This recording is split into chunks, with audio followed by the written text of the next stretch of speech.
What's going on, guys? Welcome to another episode of... Oh, I actually brought it. This. Hilarious. Maybe I should put it here.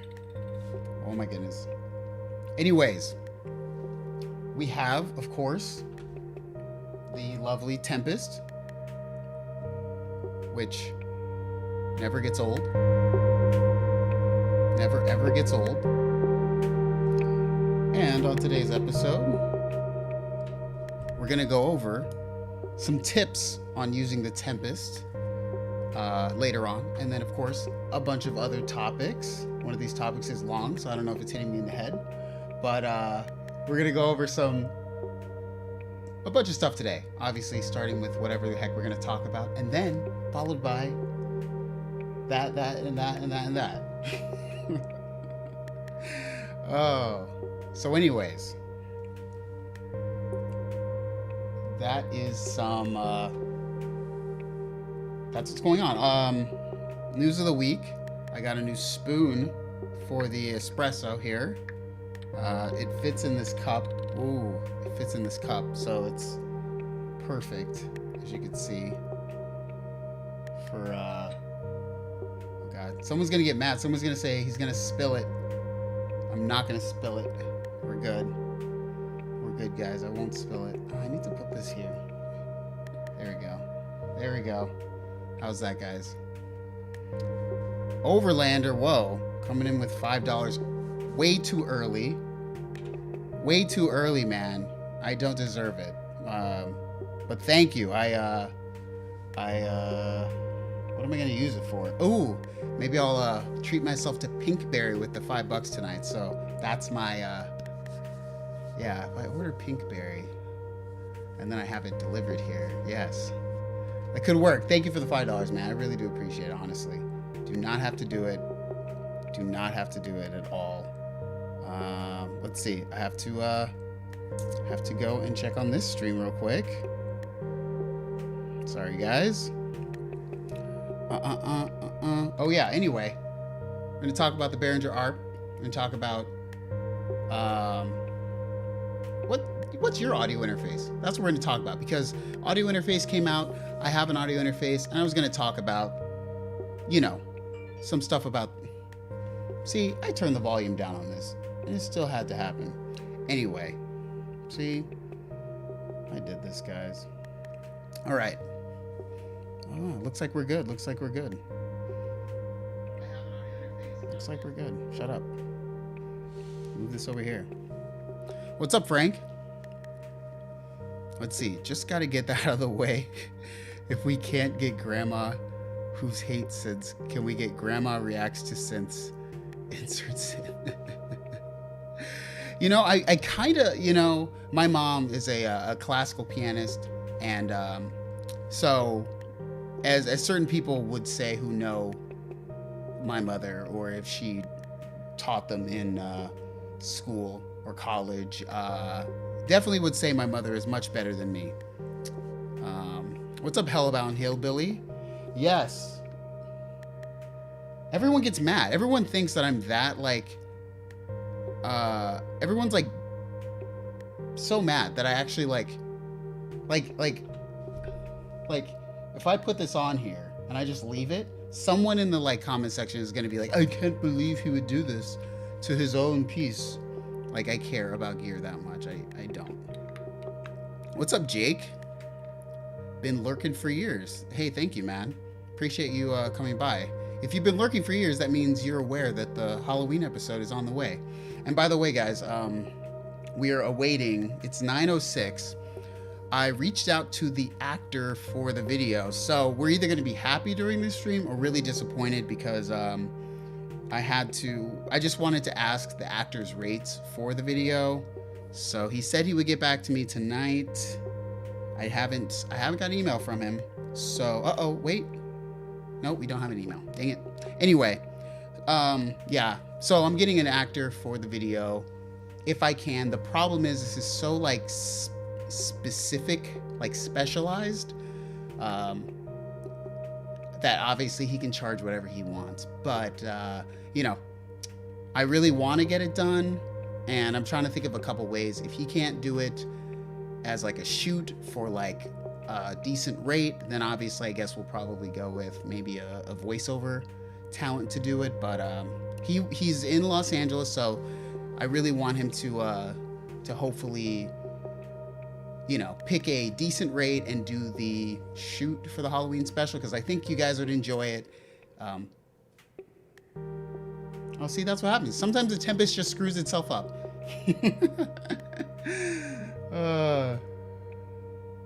Anyway, oh yeah, so Tempest is running through the Zoya today. Just kind of decided that's what I wanted to do. Nothing special here. It's you know, simple patch,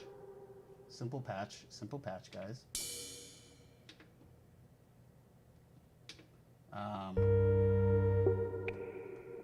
Where do we have our base?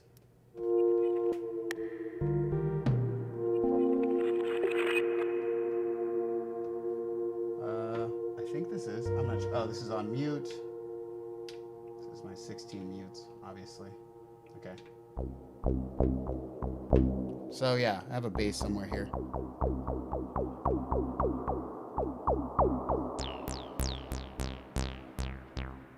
And yeah, the Zoya is providing the effects, so we can turn our mix on the Zoya way up.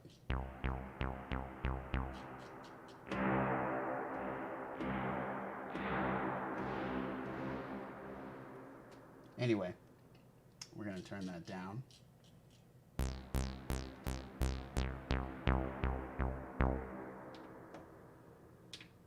And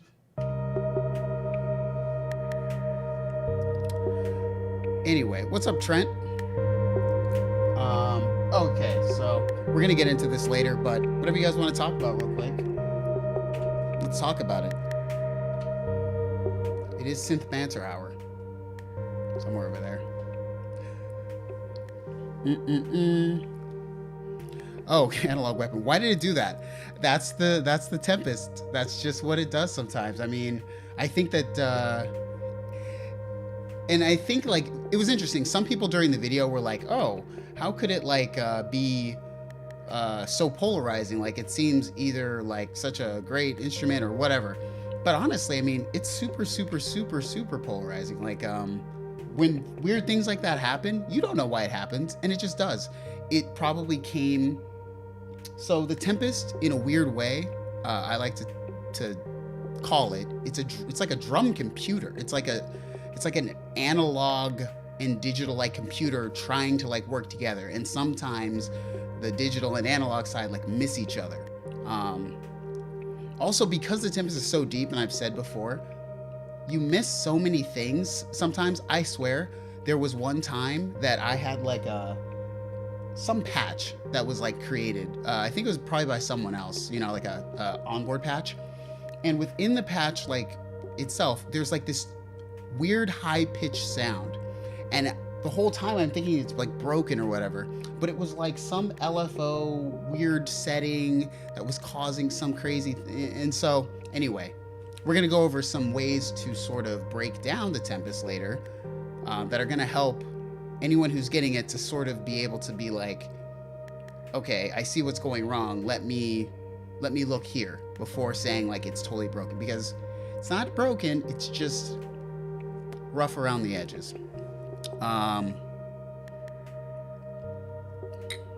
You have Zoya patches available anywhere? I don't.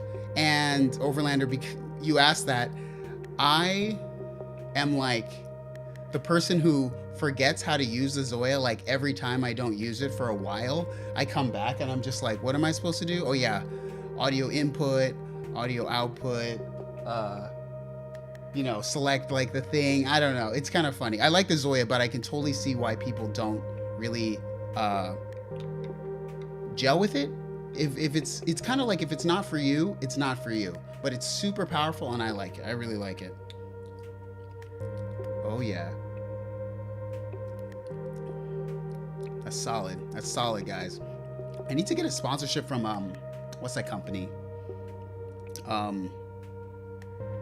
I use their, dang it. It's like a coffee shop like right around here too. Groundworks. Maybe I could get Groundworks to sponsor it. I don't want any synth companies sponsoring it, but I would love Groundworks to sponsor it. Yes, the Groundworks Espresso and Synth live stream. What if I did that, guys? Could I do that? Nescafe? Heck no. What are you talking about? Nescafe.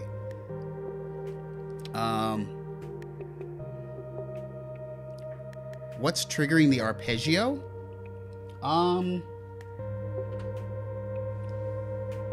Nothing's triggering the arpeggio. I kind of have like a beat in here. So this is mostly the whole beat, and without effects, by the way.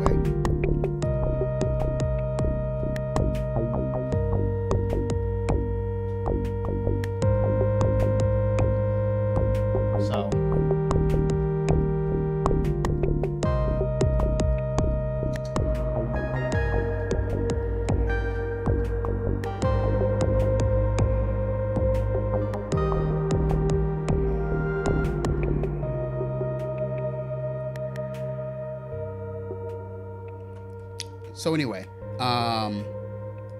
yes, it's really good. You know, that's like the best thing about, I feel like, my channel. I know that other people might say differently, but the best thing I feel like about my channel is like, I have the pieces that I've used forever, and I don't mind talking about them over and over and over because they're such like classic pieces in a sense. You know what I'm saying? So yeah. I don't have the new stuff, and by the way, for the Halloween special, I know this is very dumb.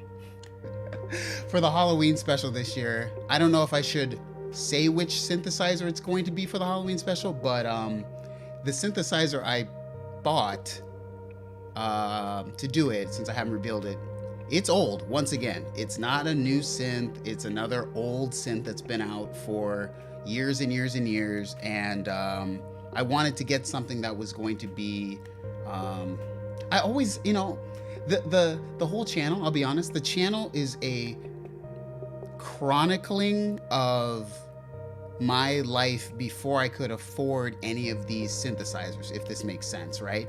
So now that I can, I like to just explore these things, even if I, honestly, because I don't expect to like keep these pieces forever, you know, I'll just sell them. But this piece is old. I've had this piece on my mind for years and years and years, and it's been out for years and years and years. But if I say it, you'll probably know which synth it is. So I'll just say that it's a digital synth. That's all I'll say. And you'll find out in a couple weeks. Let's see. No saxophone. I'm getting the saxophone synth. I'm going to buy the saxophone synth. 24-hour DX7 programming live stream. The synth is from the... Ooh, let me look.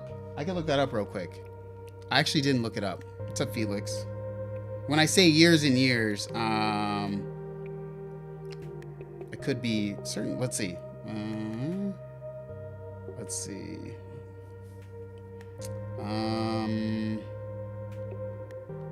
It was out.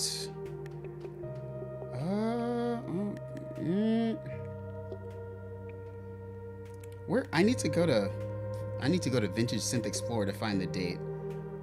Let's see. Hopefully they have it on there. Oh, here we go. Oh no, they don't. Why don't they have it on there? Okay, well, I don't know exactly when it came out.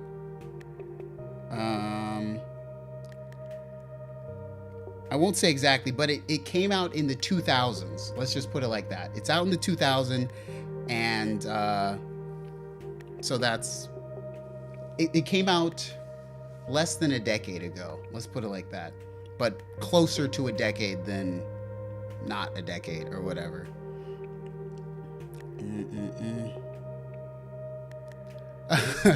I can see in his glasses it's a Voyager. No, it's digital. Oh, Blofeld. I will definitely touch that on the channel at some point. Because the Blofeld is one of those pieces that I always wanted to try. So yeah, I will.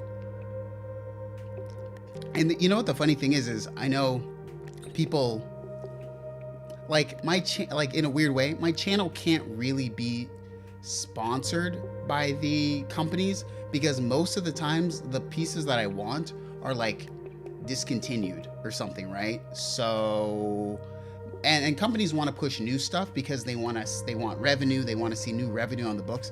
Giving me like a super old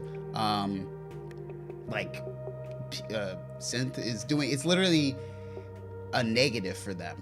Like, so that's why I have to buy my things. And I bought this one just like last year's, which was last year's? Oh yeah, the Micro Freak was last year and I was interested in that. Yeah, anyway. It is not Alesis. It is not Alesis. It's not the Virus TI either. And it's definitely not the Micro Cork. Nick says, what modules? I'm sorry, I think I missed somebody's question, so. What's up, Ohad? What's up, man? Okay, so what module or modules would I combine with the subharmonicon or DFAM? Well, number one, I always would have attached some effect. I mean, let's see. I mean, it could be just a cheap delay or something. I'd probably go over this one day, but I don't know. Seems like maybe it should be a live stream thing. To go over like my top three, the 3 best pedals for synthesizers, I guess. I wish people knew how annoying it is to have to pick titles for videos. Like, I wish people knew. Like, has to be like, and I kind of am trying to like shy away from doing it, but like you have to do like wild stuff with like your face and like the product or whatever, and just like, I don't know. I like my little grass rug. I would choose a different thing over here, but I'm not. Yeah, I'm not gonna choose it. I'm not doing it. So if I was gonna pick a module, as I'm looking over my module, which is over here, oh man, that's such a tough question because I feel like it really depends on like what you're trying to accomplish. I mean, I like my Lifeforms analog replicator.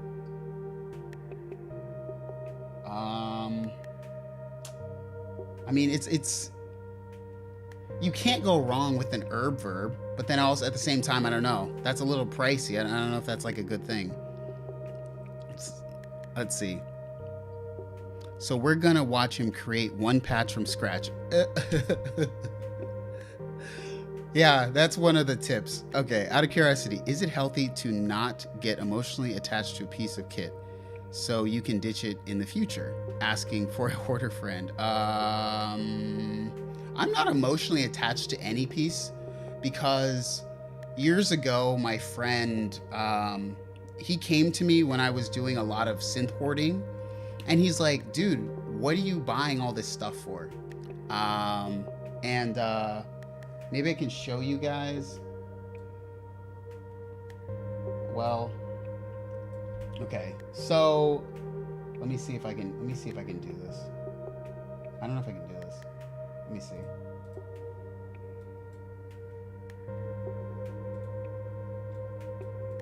Let's see.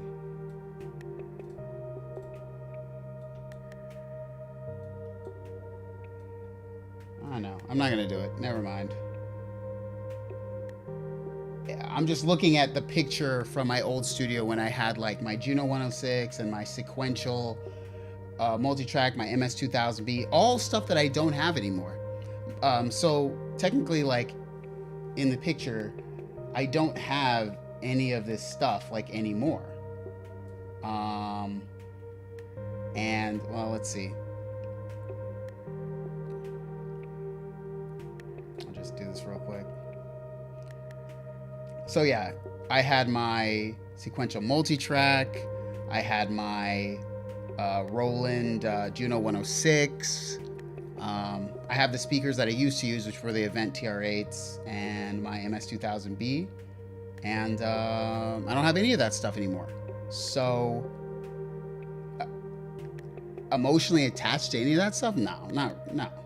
And you know, it was a mistake to become one of those people who, like, I'll be honest, if you look in my story about Jexus, he talks about this in the same way as like I talked about it, where at some point the gear becomes what you want to do, acquire it, instead of making music and creating. And you know, you get caught up in like these old school forums, like talking to people who are going to argue with you about literally opinion.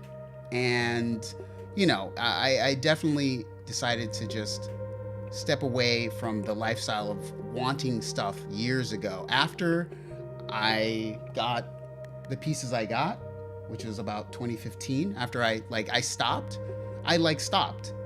and I went back to actually like making music, because I was in a band before that and that didn't work out. So, you know, I don't find it personally gratifying to get gear at all anymore. Which is why I don't really show it. I hope that I don't show it in a way of saying, get this piece. It's hopefully to say you can get it, but getting it is not going to get you any closer to making music. And, you know, as a person who's been a part-time professional musician for years, the one thing that never helped me to get a new person interested in something was my gear. And that's plain and simple. It's that simple. And the music and the melodies and the harmony is what has brought me emotional joy, never the piece that was made on, if that makes sense. Because at the end of the day, I mean, we're kind of going for, if everyone's sort of like, if we're all really going to be honest with ourselves in terms of where we're at music-wise, if we make West Coast, or if we make Western music, West Coast, if we make Western style music, we're really concerned about rhythm, harmony, and melody. And it doesn't matter what piece someone hands you, at least to me, if I can do rhythm, harmony, and melody, or harmony and melody, I'm really, I'm tripping out on that. That's what I'm talking about, you know? The piece that's doing it is irrelevant to me. Now, how it feels when you're doing that is a different thing. If you're hindered by the thing you're doing, stop doing it with the thing. I mean, it's going to stifle where you're at.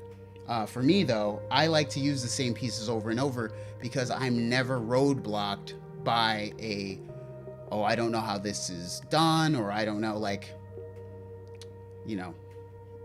And I think that's why I'm good with the Tempest. I understand its limitations and how you're going to use it, and therefore I'm never hindered by it when I was in the beginning. And so I can fluidly create on it without any sort of like speed bumps or something slowing me down. Yeah, West Side music, guys. West Side music. Don't clip that. Don't clip that. I'm getting in big trouble. I keep trying to get myself to get rid of some of my gear. Then I find some new stupid way to get things to work together, and it makes me not end up passing on a synth to a new home. Yeah, you know, the funny thing to me is, I think when you get emotionally attached to gear, it makes you do things with the gear that aren't actually necessary to go from non-created song to song, if that makes sense. So I'll just say this. When I had a bunch of synths, and I want to make a video about this, but it's so long and annoying that I don't know, and I've already written it, but I'll just say this. When I was hoarding gear and when I was like just doing all that stuff, I would literally do this. I need to use this synth in this song. It wasn't, I need to add a melody, I need to add counterpoint, I need to add better harmony. It was Juno 106 make good patches. I use Juno 106 in song. Must use Juno 106 in song because it is here, and if I don't use it, I am a traitor to all analog goodness and what is right.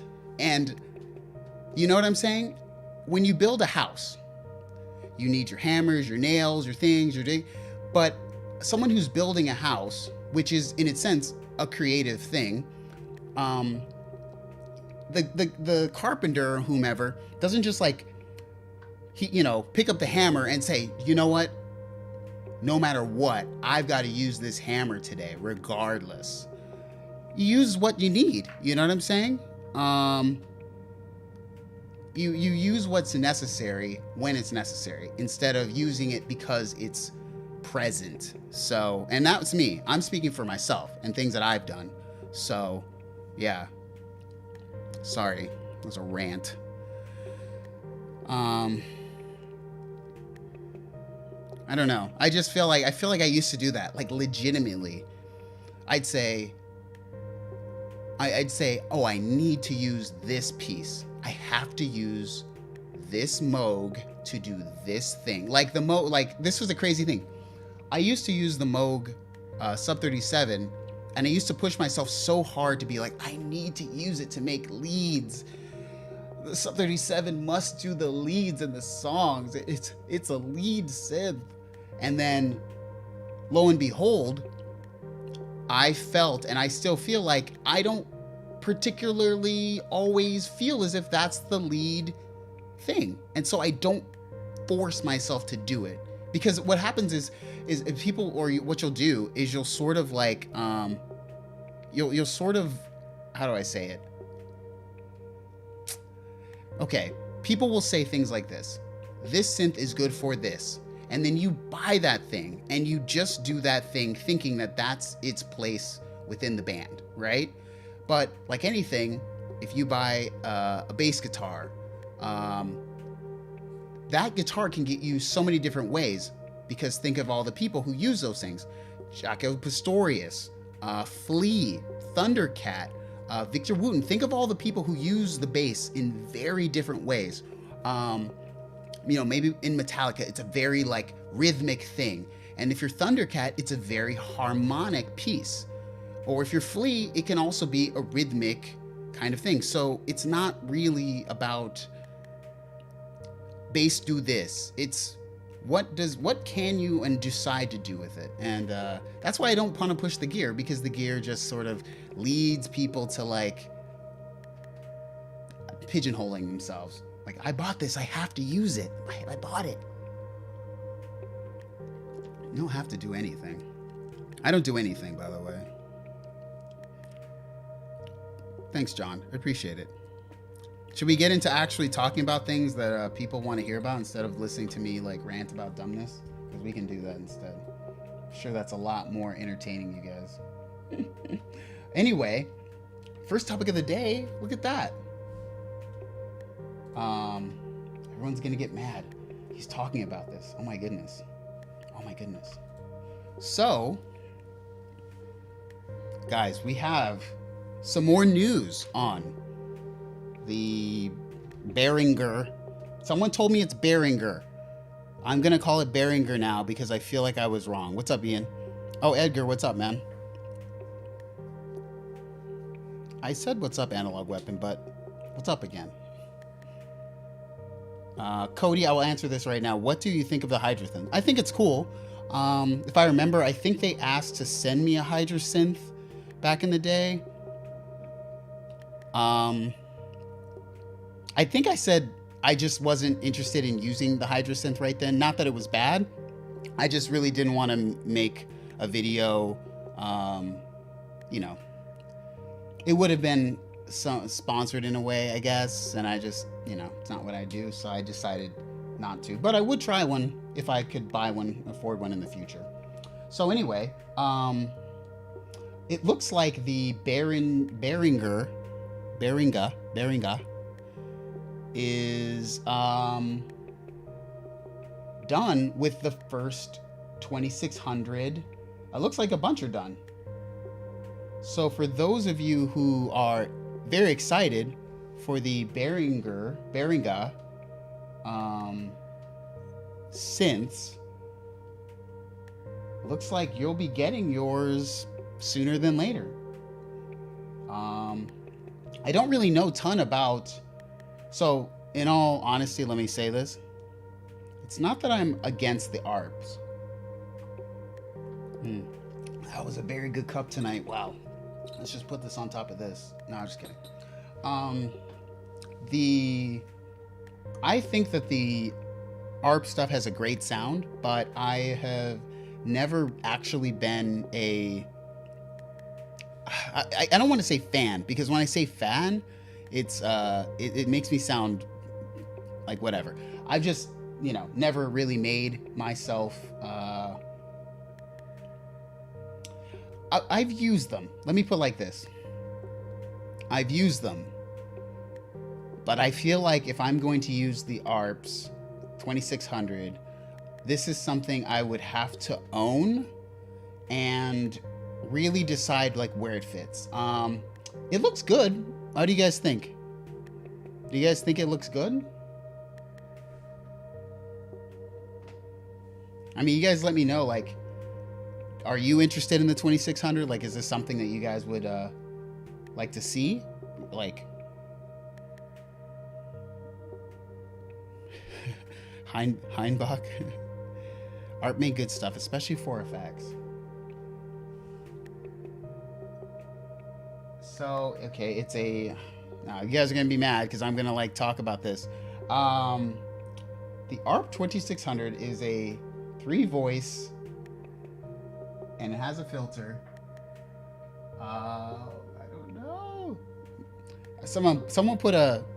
All right. You know, we can do this. All right, let's go to Vintage Synth Explorer. See if we can find out all about this. All right, here we go. So the ARP 2600 was a 3-voice VCO synthesizer with 24 dB low pass self oscillating filter, ring modulator. Oh, okay, mono. Okay, interesting. So it had a few different revisions. Oh, it has a spring reverb. Does it? Can you guys let me know if it of all of these have spring reverbs? There's a few different models. I like this model. This is kind of nice. I don't like. I like this one. This one looks good to me. Yeah, it's a nice look. Herbie Hancock used. Oh, what's up, Mr. Pirate Brain? Herbie Hancock used the ARP Odyssey for the bass on Chameleon. Nice. So it is Marshall Arnold. What's up? Thank you. The 2600 is a 3-oscillator synth that is duophonic. Built-in spring reverb. Okay. Oh, it's a little bit more interesting. I feel like, I know people like poo-poo. Some people have poo-pooed the Prophet 6 for having like built-in effects. But like, you just want to like, sometimes you just want to spice it up. You know, you might not use them in the final mix. Just trying to spice it up.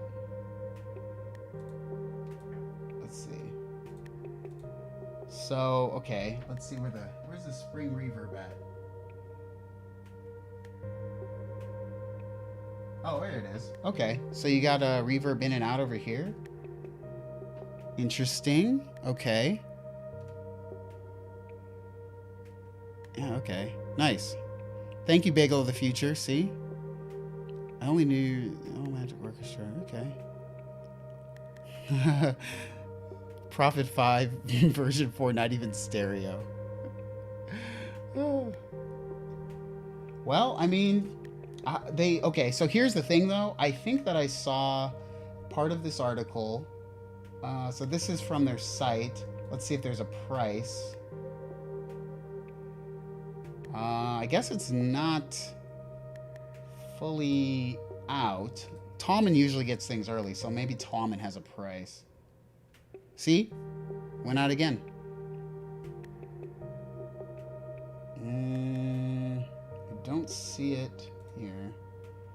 Amazon probably wouldn't have it. Let's try whatever this is. Music store. Get out the way. Nobody. Well, I mean, if you want one now, you can buy the... What is this? What is this? Oh, okay. Let's go to Sweetwater. Let's see. Also, I want to prove this right now. I think some people were thinking it was a joke. I'm going to type in Tempest because this was in the video last week. Literally, I'm typing in Tempest into the search bar and I'm pressing enter and I'm not touching it anymore. Okay? It is loading in the top of the screen there. No hands, guys. I'm not using any hands. Look at this. Look at this. What sort of electron rhythm? What sort of conspiracy is this? Last time it was the Akai. See? I'm not crazy. I'm not crazy. This is a and like I swear when I search this Control F, I'm gonna search. Look, Tempest isn't even on this entire page. The word Tempest is not. Anyway, back to Behringer, guys. Back to Behringer. Akai Timberwolf. Oh man.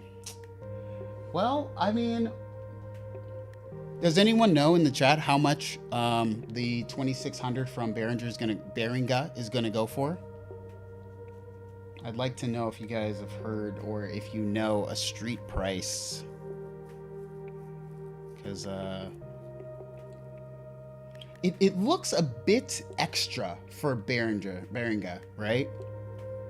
You know, like if it's, I wouldn't, under $1,000? Is it going to be under 1,000?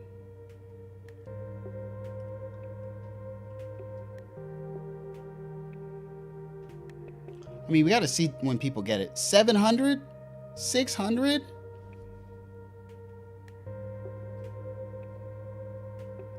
You ain't got 600? No, really? This seems like a bit higher end to be. I hate Behringer's website though. This is annoying. This is annoying. I don't like this. I don't like this. Powered by Clark Technique. What? What is this? Oh, this is a very different look. Is this the same thing? Because here you have, okay, this is the ARP Odyssey. They don't have the ARP 2600 on here. I'm an idiot. I'm an idiot. Has Behringer put out anything over 1K? I don't think so, Cody. I haven't seen it. Well, I mean, if we're counting the Deep Mind, but that's not technically in the same. No price yet, it says. What's up, man? They hired SEO spammer for their website.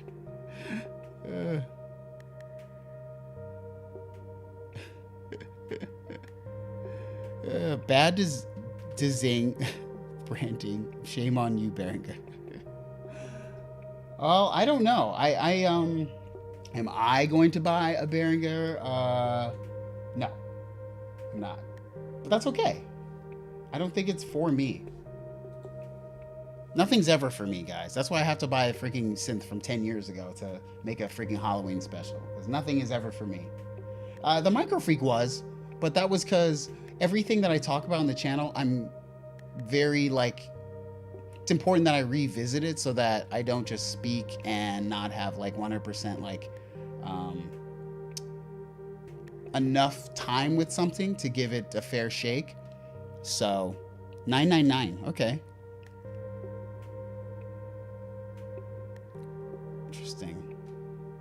If you started a live stream before 9 p.m., we'd spell better.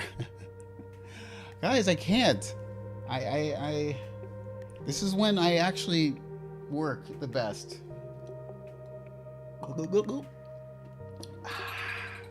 Okay. So, next up, let's see. Oh, yeah. Okay, so we're going to split this section into two things.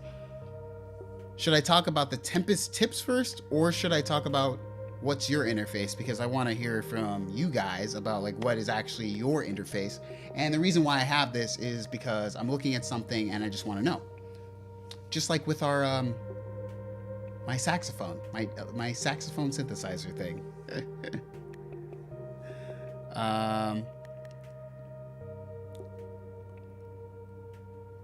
Let's see. I'm 2 General Mountain Time? This is early in the morning. I guess so. Okay, interface. Let's do it, guys. You control this. I don't control this. I got 2 interface up first, so interface it is. All right. So, probably you guys don't know this or do. I don't know. But, see, 3 interfaces. 3 interfaces. I use as an interface, just like everything else I use, very old things, I use a Steinberg CSX MR8 6 CSS. Sorry, I don't know what it is.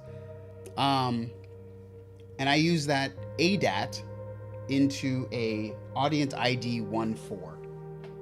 And I've liked this setup. It's been okay. I'm thinking maybe I want to upgrade the Audient, but I'm not sure. And I remember about maybe it was a couple years back, Audient offered to like send me one for like 30% off or 60% off if I did a video on the ID 1.4. I was like, y'all are dumb trying to get me to make a video for your cheapo interface. Audient. Don't try to do that to me. Y'all know I'm gonna say no to all that crap. So I was looking at this here. So I just saw this on like Ask Audio's website. It's a new like Symphony interface, and it has ADAT on the back. So what are you guys using? I'm gonna read what you guys are using for your interfaces. Focusrite 18i20, that's half broken.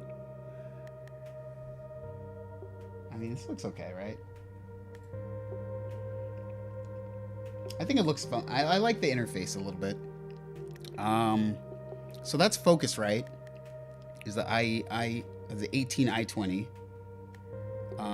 Howard Davis, just so you asked, is the Tempest just a drum machine or a synth? It is a synth. So it's both. It's both. It's a 6-voice analog synthesizer and drum machine, but not really at the same time in a weird way. M-Track Plus. I don't know what that is. I guess that's M Audio, maybe?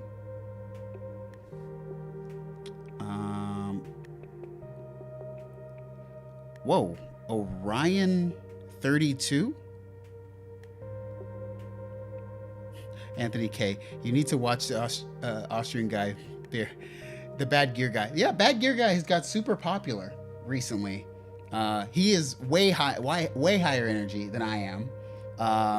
But he's doing a good job. I see him like, you know, he's definitely a much better YouTuber than I am. I am like old content creator, old granddaddy content creator. So what is that? You said the Orion, I don't even know. I feel like I've heard of that. Orion 32? I don't know. Orion 32.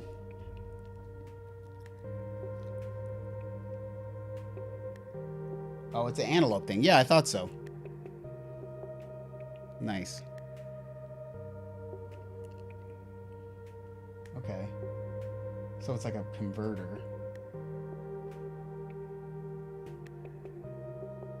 Okay. Wow, that's expensive. Okay, someone brought up something that I heard about. Bad gear collab.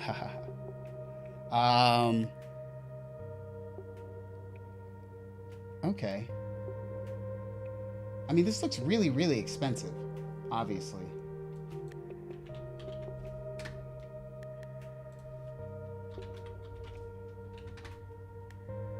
This is probably like $5,000. Do they not? Oh, what? Ooh, Sweetwater don't carry it. Uh-oh. Uh-oh, guys. Why don't they carry it? That's weird. What's up? Okay, someone said something about Antelope Audio's tech support sucks or something. Okay. Oh, well. This is what I'm looking at, so let's see what else we got here. Interesting. Zoom L20. I don't even know what an L20 is.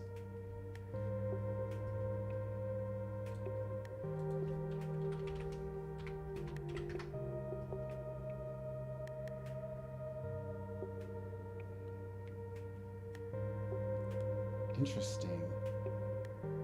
Interesting. Okay. Behringer, Motu. Focusrite Scarlett. So question, guys. What's up, Dustin Cassidy? What's up, man? Digio 3, come on. Really? Oh, wow. DBSC, if you really still use the 003, I'd like to know. Say, confirm this. Wait, okay. Somebody's saying that they're crazy sus. You know what's interesting with Antelope? I'm going to, well, do I want to share this?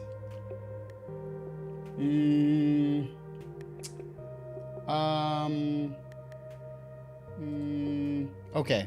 Well, I'll just say this. Good night, John Richardson. See you next time. Let me just say this. The Antelope people are interesting because they will be like, here's my card. Like, hit us up. Like, get some stuff. Like, we totally want you to have stuff. And I'm never gonna hit them up. But let me just say, from other people's interactions, other musicians, YouTubers, it's so-so. Now, I've heard that Antelope stuff is amazing in terms of the actual gear. So, the gear versus the support versus the customer specialist or product specialist, those are all 3 different pillars. So, I don't know. I'm interested in this, but I don't know. Anybody have Max from a long time ago? I'm wondering, do you guys think, let me look how much this is. I think this is desktop audio. See how much this costs. I didn't look at how much this costs, so this is all gonna matter right now. I gotta buy this stuff myself. No. Bruh.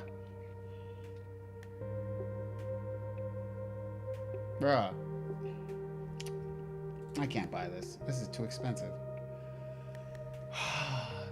Man.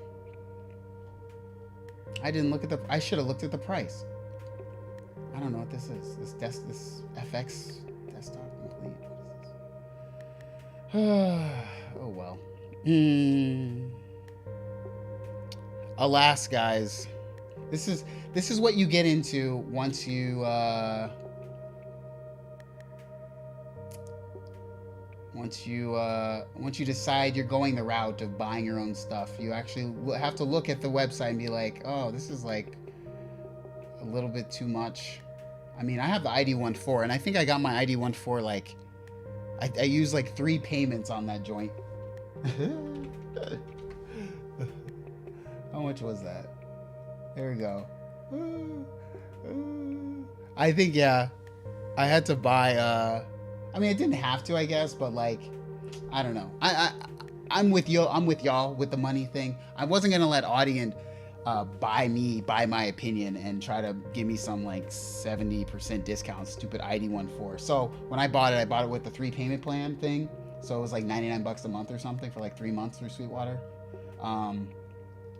I like it. It's got some weird quirks. So I was looking to maybe move up, but I can't really afford $1,300. It looks really good. Oh well. I should have known. I should have known. I thought that it was gonna be maybe 800. 800 I could think about. I could think about. Thoughts on the Artria audio fuse? I know Bo Beats likes this. I think it might be Bo's actual interface.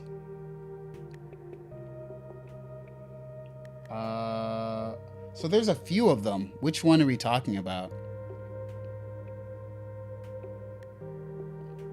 Yeah, Cockatoo dude. Yeah, if I was gonna pay that much, I'm gonna get like a full-on rack RME interface.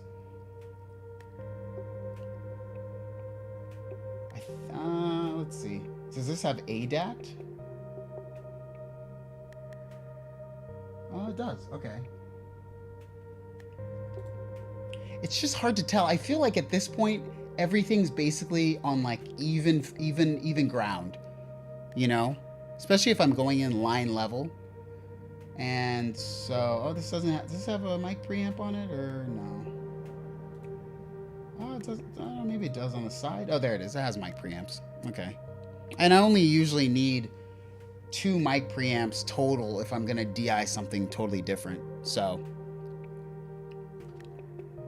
yeah.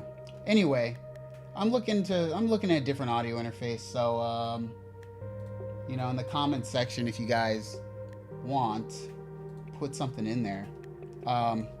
Anyway, we got to get into this. We got to get into the Tempest tips, man. We got to get into the Tempest tips. So, should I bring up the, well, I don't know. Anyway, make sure so everyone is aware. That's the most important thing that you do to start your sequence. Place a cup dangerously close to something very expensive. That's how you get. Anyway, I'm gonna boost this real quick. You guys, let me know if the volume is okay. So, I'm gonna stop this real quick and go through some of the sounds in this sequence, just so y'all know. So, first tip is make all of the sounds before you even think of sitting down. So, I know this is going to sound dumb, but when you're going to use the Tempest, if you ever buy one, the one thing you should do is say on one day, this is what I did. One day, I just sat around for like 8 hours and made patches, right? I just sat and made drum sounds to put into like a big bank with like A and B. I think I made like 2 different things. So I have like 32 sounds just stock, just of all different genres, so I know what to use. That is the number one tip I'm gonna say. Do not think that you're going to be happy sitting down with a blank Tempest and then making something. It's gonna be very like arduous. I'll just say that. So, whoa, see, that's what happens. I might have dropped it. Might have destroyed everything. So the tip I'm gonna say is the best way to make chords on the Tempest is never to use a voice if you want to make chords. So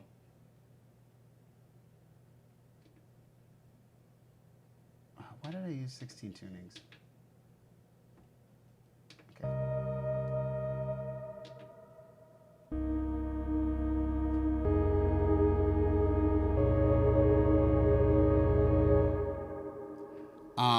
So if you guys can hear that,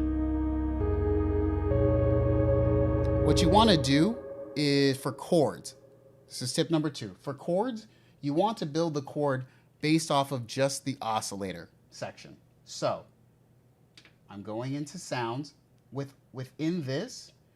I mean, you have 4 oscillators. You have 2 analog and 2 digital. So I'm just going to show you what I did for this. I'm going to play each sound so it makes sense. So Let me turn these down level-wise so you can hear what I did. So,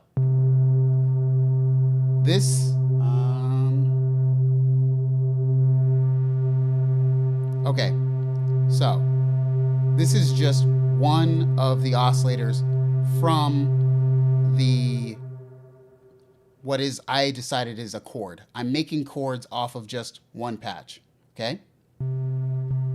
So this is the root note of this. And it is a C, so it's just a C. I can play this chord how I would play it, which is, I gotta go up. Well,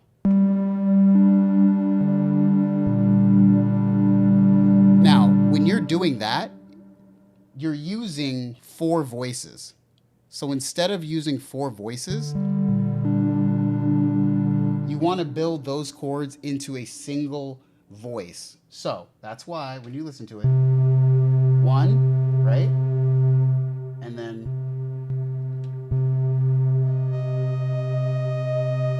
so this is just the this is the, basically this is a C minor chord. So this is a D sharp, a octave above.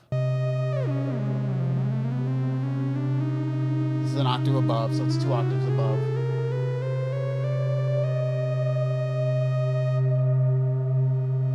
And you want to match the level so they make sense.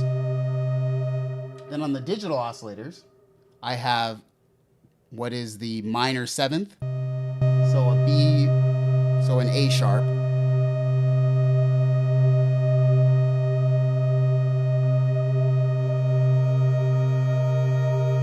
Right? So this is an A sharp.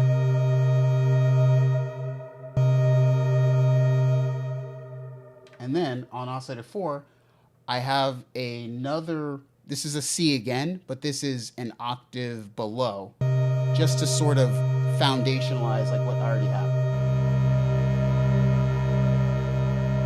If that makes sense. Now, the reason why I did this is so that I can play it on one pad. Make sense? So.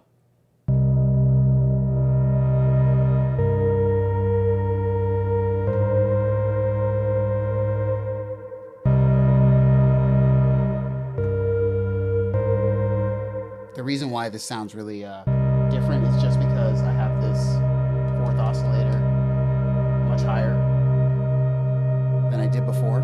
It's really not meant to be heard. So.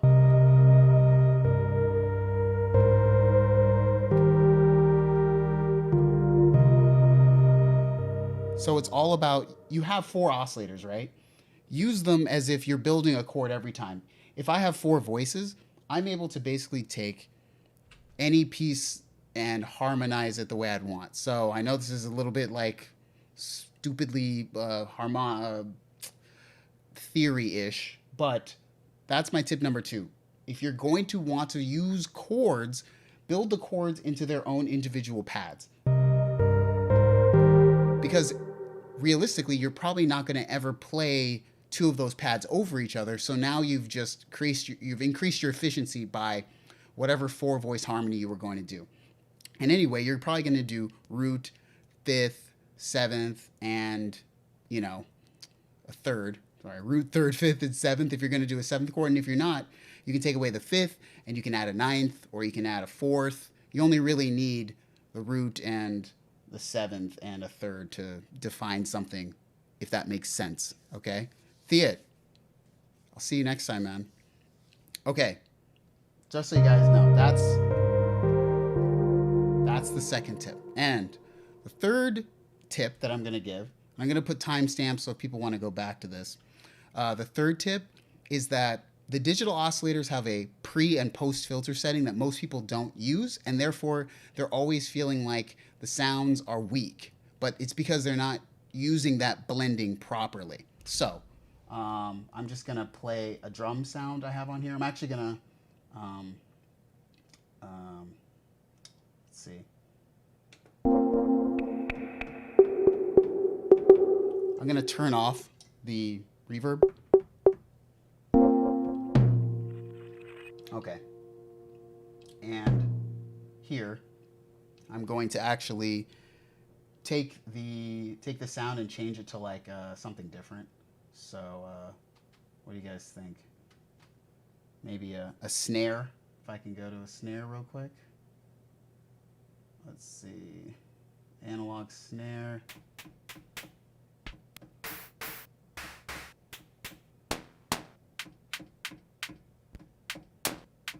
Okay. So we're going to use this snare as an example.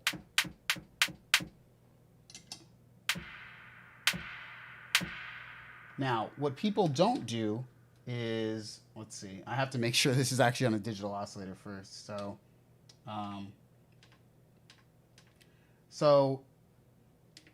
on the second page, you have pre and post filter. Now, you guys can't see this, but there's a second page called pre and post filter. Now, this is pre filter. I'm going to turn this off just so we understand.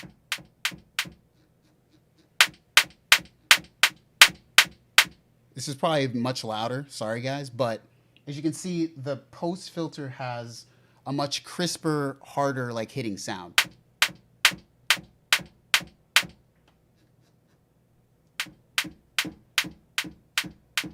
Now, it's the same.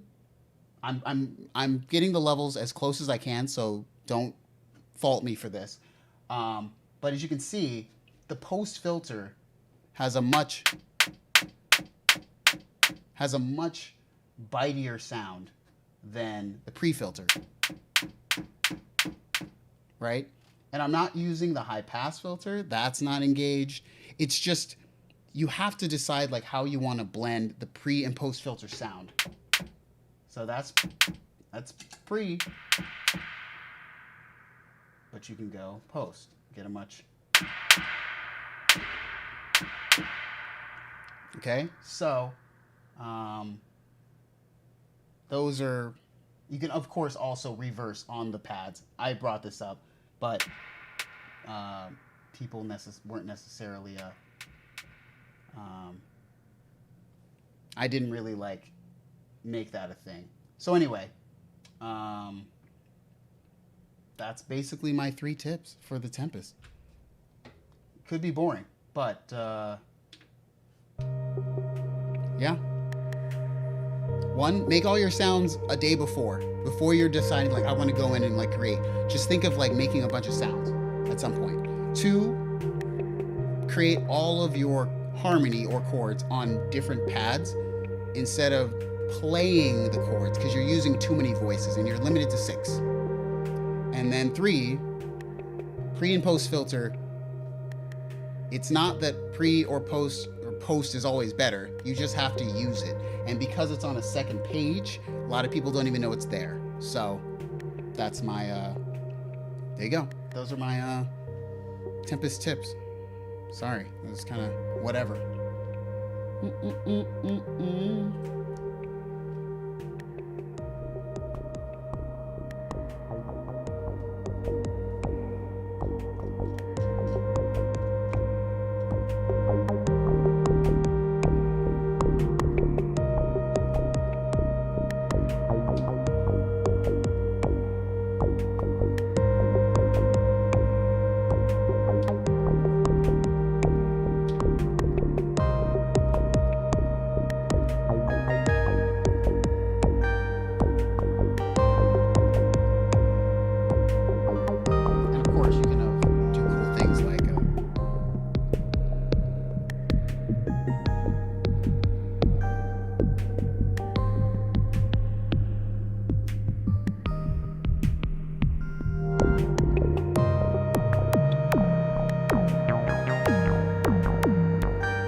Anywho,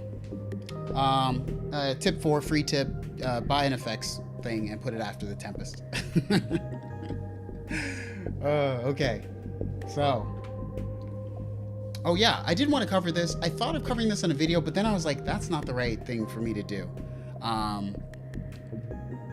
So, what's up, Tim Level? Yeah, the Tempest workflow seems similar to the circuit. And Dustin says, would you ever perform live with just a Tempest? Oh yeah, I've done that plenty of times before. The only thing is, for myself musically, usually I want to have much more on the fly control of harmony. So I always want to have a keyboard type thing. But if I'm making things, yeah, I mean, the Tempest can be done much easier live. And you just stay in tempo. It's better to stay in the box and just use like an external like keyboard to play like, you know, chords and stuff for me personally. Okay, so my most used equipment. I wanted to cover this because I think people really focus on like the, I don't know. People look at like the certain cameras I use or the lighting, and they think like, oh, these are like the most like important things that you ever use or whatever. But I'm like, I don't know. Let's see. So I'm going to talk about the 2 pieces of equipment that I use. Well, I'll talk about the 2 pieces of equipment and then one other thing that's kind of just like stupid. But I'm going to just say that. So Anthony K says, how do you generally program your rhythms in Tempest MPC style drum machines? I'll say this. In any song that I'm making professionally, I am never programming all of the stuff inside of the Tempest. I'll usually just use one-shots, or I'll just do it myself on the fly in the, you know, in Cubase personally. I don't really like make the whole beat unless I specifically want that sound. I won't just make the whole beat inside. I will just, I'll do one-shots, or a very slow loop, you know, a loop. And then, yeah, I'm just kind of building from there. I'll like do like one sound at a time. Yeah. Okay, so let's just say this. Probably the number 1 piece of gear that I use more than anything, more than any synth, more than any whatever in this whole journey, so that people think it's all about like the synths and like the super fancy cameras. The one thing I use more than anything is my Zoom H5. I have had this for a few years now. I use the Zoom H5 all the time for so much stuff. I've used it as like an audio interface. I've used it to do like sounds. Like I did the video with the Craft 2.0 at the beach. I use this to like capture like the beach sounds and like the seagull sounds. I use it as, I have like another thing for like line inputs or whatever. So I can have like 2 synths in here. I use this when I did the comparison between the Moog Grandmother and the Sub 37. I just use this all the time. So I don't know, people get really like, they want to get super fancy with stuff. I mean, just like my Zoom H5, like I bought this, I think it was on sale. I bought it and it was on Amazon, and I never looked back. After I bought this thing, I use it for tuning. I use it with the subharmonicon all the time as a tuner.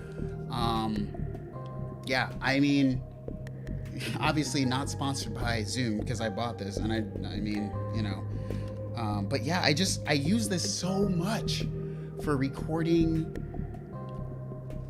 you know. I mean, I think the best thing about this is like, I use this with the Tempest, and this is sort of why it makes sense. I can use the individual outs, 4 individual outs, and put them into the Zoom. And then I have on the fly, if I'm elsewhere, I don't have to worry about like, oh, I just broke it down as a stereo. I can do like my, you know, my harmony, melody, and my drum and bass or whatever. So, yeah, Zoom H5, it's super reliable. It's very rugged. I use it almost daily in the production of the channel. I actually used it as the interface when I first started the live streams. So yeah, you know, so this is the thing I use constantly. The second thing I use next is I have this. So let me just, if no one's gonna know what this is, let me just pull it up. I actually bought mine on Amazon, but so yeah, this is the thing. It's the Zoom H5. I think I got mine for like $250. I think it was like on sale, like on like some kind of cool Black Friday sale years ago. So yeah, Zoom H5. That's what I use. Very cool. Love it. Second thing that I use more than anything on the channel, just so you guys know, is the and also, you know, whatever other videos, my Sony camera, my Sony A7R2, which is just, you know, I only have one lens for it. I have a 28mm lens. This shot obviously not obviously, but it shot the thumbnail for the video today, just like a top-down tabletop shot. I use this camera every single day in the production of the channel, every single day without fail. So you don't need to go this high end. This is way too much, way overkill. But when I started the channel, cameras and stuff wasn't super cheap like that. And I wanted a camera that shot 4K because I thought like 4K was like how I was going to publish the videos, but no one really cares. And I'm probably, even though I'm shooting in HD right now, probably no one cares. So yeah, my A7R2, which is not that expensive anymore. It's years old. This is like 5 years old at this point. But it's only like $1,300. But see, that's the thing. I would use this way more than say a new Symphony interface. And when I bought it, it was definitely not that cheap. So, and you can go way cheaper. If you out there are thinking about some sort of like channel, you want to start a channel, don't go crazy high end. Just buy a light. The light that I use, and this light, use a dang light. So a cheap camera and a good light and a good audio recorder are gonna take you a long way if you're trying to do this. Now, I have to say this, the third piece of gear that has helped me as a professional and of course as a YouTuber is honestly taking lessons. I know, and I will say that it's very true.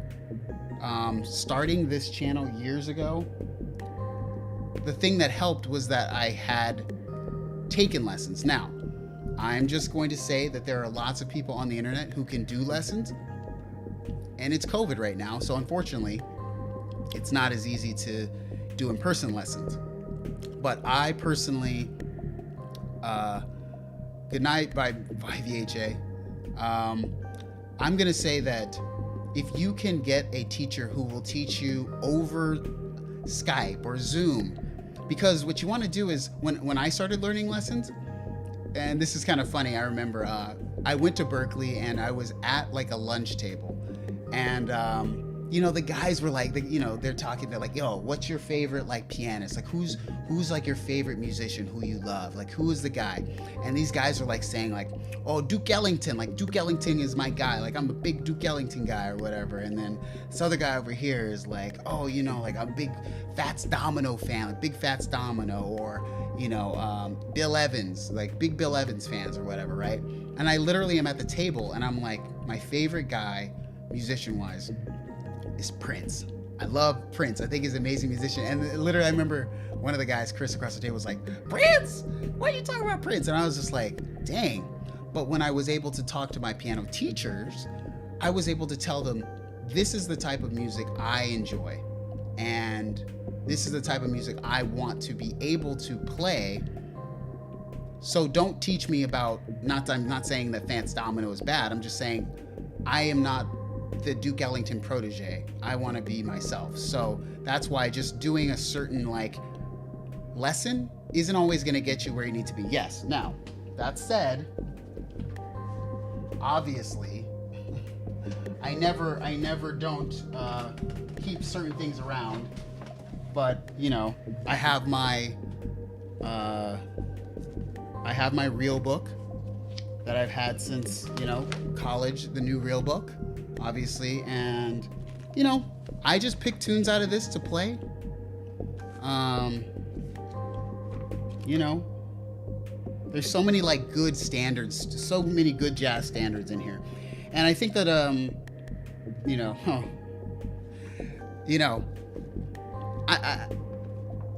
you don't need to go to college, but just taking some lessons is a good thing. So that's just something I'm gonna say. And you know what? I even have books. I have some books that I learned from, like 1,000 Keyboard Ideas. And I'm bringing this up because we play synth. So 1,000 Keyboard Ideas, fantastic book. This book will make you good. If you really went through this book, like you would be really good at like deciding contextual cool things to do that are gonna really be spicy. You know what I'm saying? And by the way, my secret weapon, let's say this, my Cat Cohen Songwriter's Chord Wheel. This is basically theory on a wheel. I know, this is probably boring. I know people want to talk about synthesizers and stuff, but this is the thing. So, yeah, the third thing was taking some lessons and learn on your own. 1,000 Keyboard Ideas. 1,000 Keyboard Ideas might be a little deep for people because it's honestly written in, you know, it's treble and bass clef. Not everyone reads music. I read music. But you have, you know, it can't hurt. And plus, if you're inside right now, why not? But if you can, pick a teacher who's going to teach you what you want to learn, and then, you know, go from there. So, yeah. Hate to say that, yeah, I'm a dork, guys. I'm like a jazz dork. Anywho, so let's see. Lastly, tonight we have to do it.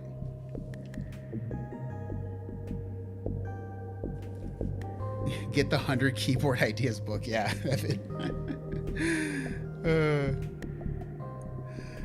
Anyway, yeah, Dustin, run and hide, guys. I picked up a book. Best thing you guys can do is read music. Anyway, I do recommend 1,000 Keyboard Ideas more than any book because it's very contextual. And yeah, I'm gonna say one more thing about the book. I don't obviously, I bought this years ago. But let me just say one thing about the book that's gonna be cool. It has some cool things. I use this section a lot. Just gonna point this out. This is, and that's why it's kind of like already like bookmarked, but using jazz runs. I think a lot of people want to show off.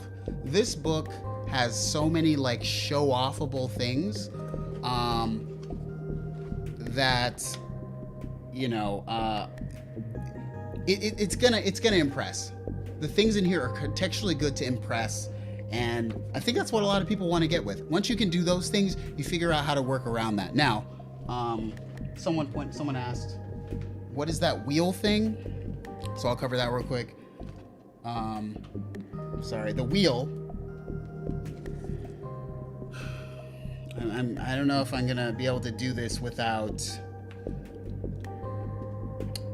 Well, okay. So this wheel is the circle of fifths, more or less, in a sense. So, and if you don't know what the circle of fifths are, it's a harmony thing. So it's a theory thing. But what it does is it really gives you a good guide as to how close to and how far away from your key center you are. So, a lot of times when I just want to play like a vamping thing that goes on and on, I'll just play the circle of fifths because you can just go around and around and around. It always seems like you're moving, right? So I'll just say this. In the key of C, right, you have your chords, which are in red capitals is major chords, and lowercase red is minor chords. I will put this over here in case you guys can see. Okay, is that easier? You gotta let me know. So in the key of C, you have your 1 chord, which is always your foundation. So this is the closest. Then you have your 4 chord, which is an F major, and you have your, your 5. Now, you have a ton of other chords that you could use, right? Now, you can, and the best thing about the wheel is you just switch it to different things, and now you know what your 1, 4, and 5 chord are in G or in D flat. And then the thing about it is you want to pick chords that are either close to or further away, right? So if you want to make a song that uses a lot of people use the B flat, basically a major for C. A lot of people have done that, right? So you just know where you need to be and how far away or how close it is to the chord center. 1, 4, and 5 are very close to the chord center. Flat 7 and 2 also pretty close. Once you start to go to an F sharp, you're way far away from a chord center. So this is a good thing, right? Tells you at the bottom your primary, secondary chords. I like it. I mean, I don't need it now. I keep it because I've had it for years. But yeah, I mean, obviously at this point I've mastered it, so it's not really a thing of keeping it. But I don't say that it is not still helpful when you need to make something like that work. You just have to. So anyways, yeah, last thing of today, classic synth. Today's classic synth, y'all have to tell me. We have, for the classic synth, you're probably not going to be able to guess what it is. We're going with the Oberheim OB12. Classic synth, yay or nay? Yay or nay in the chat? Yay or nay? Yay or nay? It is a 12-voice, I believe it's digital, 2 oscillators per voice. It's a virtual analog. So you guys tell me. OB12 by Oberheim. Classic synth? I feel like I'm getting good at getting these classic synths.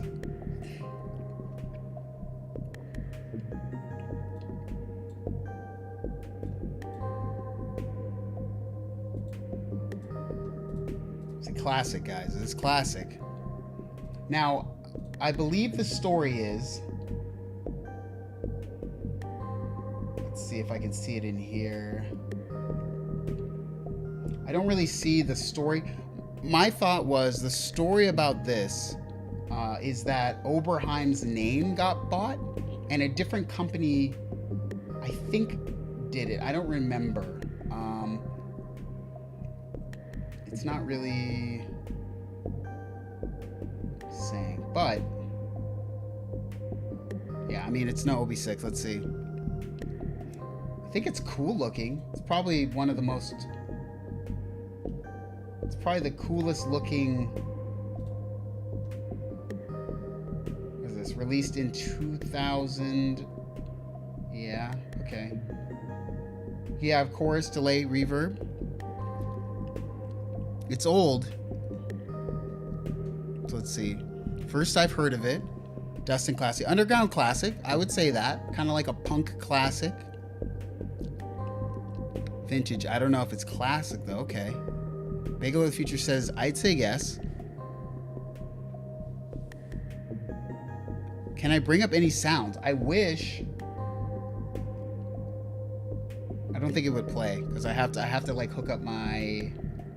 Yeah, I don't have it hooked up. Oh yeah, I remember when Jexus had it.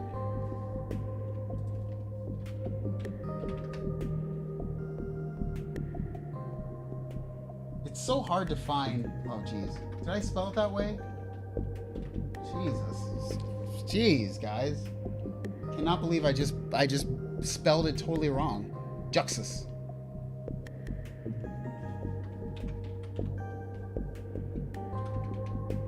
Here it is. Let's see. I always love reading Juxus's, like, you know, things about it. So he gives it a proper, his ratings, I just you guys don't know how, like, amazing it is to me. Every time I go on this website, it brings back such good memories of just spending so much time just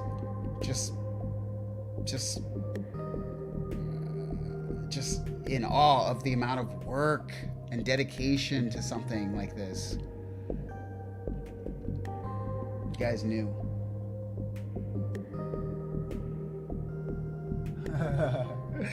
So, real quick quote, Juxus says, "I must admit that to write a review about this model has been the most mind-boggling task any of my synths has ever challenged me with." Yeah.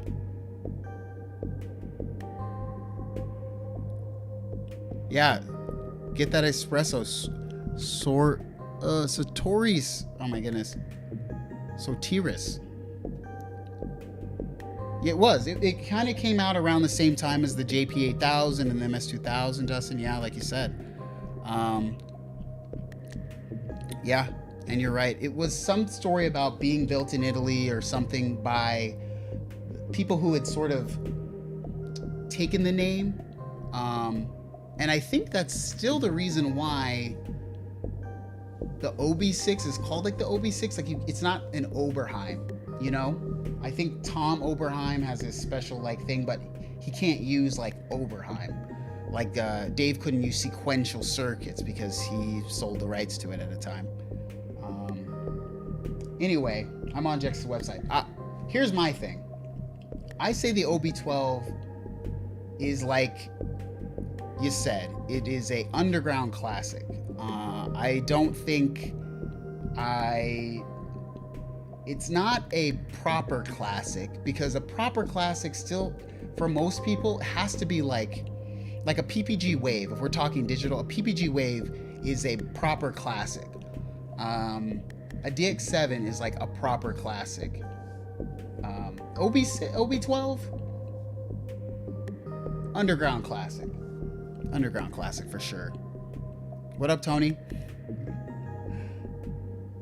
Anyway, I'm on Jux's website right now. If y'all haven't gone here ever in your life, you're absolutely missing out on what I think is the best and most sincere synth resource to ever be created.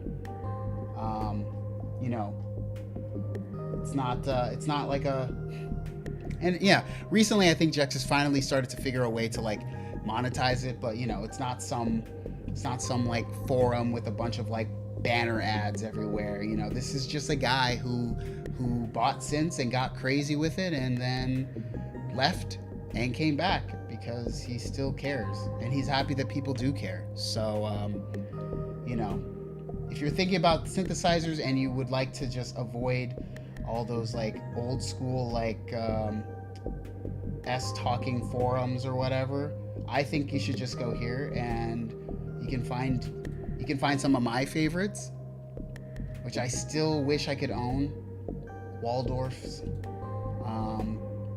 the JP8000s, and I mean, yeah, and there's, like, demos of all of these. So, yeah.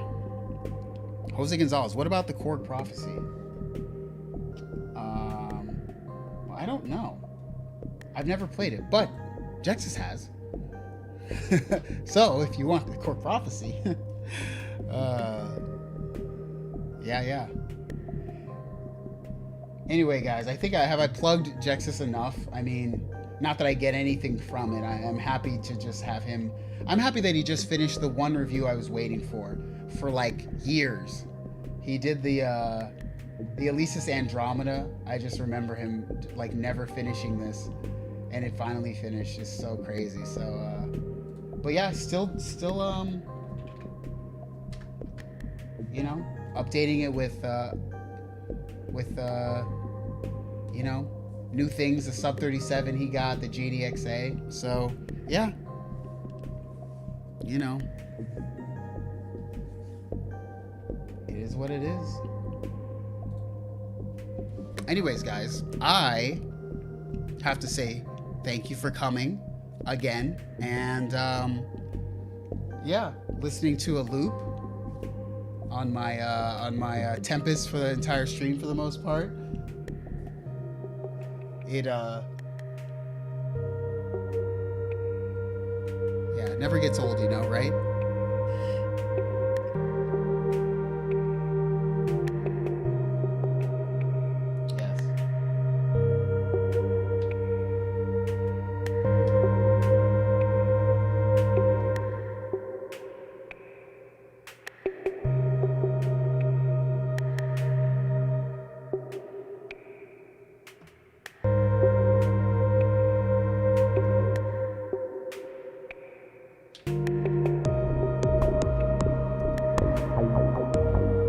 Anyways, guess that's it for the night, guys. Thank you for coming. As always, Dustin, Mr. Pirate Brain, Hellbound Hillbilly, everybody. Thank you guys again. It's always fun. So, yeah. Halloween episode is the next video. 2 weeks away. You know, it is what it is. So, yeah, thanks again, guys, and I will see you in the next one. Throw a like on the video, subscribe if you didn't, why not? I'll appreciate it. All right, guys, peace out.